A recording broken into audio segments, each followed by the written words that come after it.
Hi, my name is Phil Knox. Happy birthday, London City Mission. This is my 185 challenge.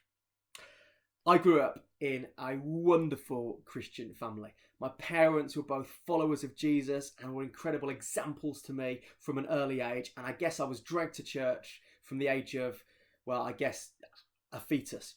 And for me, I made the most important decision of my life when I was 6 years old. I was at a big Christian camp that my parents had taken me to.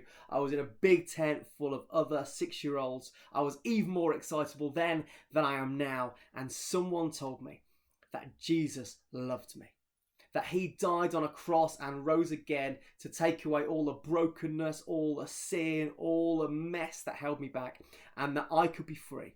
I could know him. I could be friends with him, and that I could go to heaven when I died. Well, this was the best news I'd ever heard, and I threw myself in to be a wholehearted 6-year-old follower of Jesus. It was the most important decision of my life. Obviously, as you grow up, you reassess and you renew that decision and ask the question, is this a path that I want to follow? Well, it was, and throughout my teenage years, which were amazing, I continued to follow Jesus. But the rubber really hit the road for me when I was 21 years old. I was at university studying law. I wanted to be rich. I wanted to be successful. I was sat having lunch with my mum one Saturday lunchtime.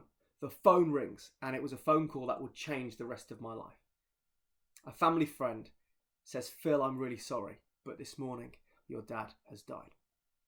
And these words tore my world apart.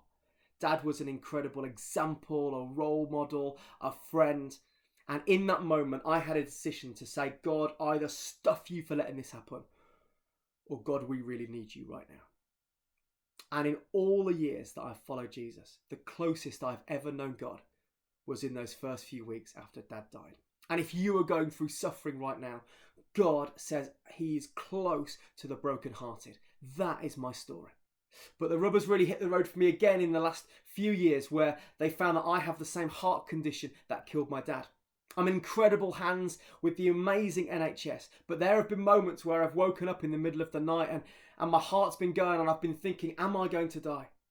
I can't tell you what a difference it makes knowing that God is with me in those moments. And I don't know what my future holds, but I know who holds my future. If you're a Christian who's listening to this, be encouraged. You have a story, it's powerful and can make a difference. If you don't know Jesus yet, follow him who can bring hope and purpose and meaning and truth and love to your life. This has been my 185 challenge. Follow Jesus with all that you have.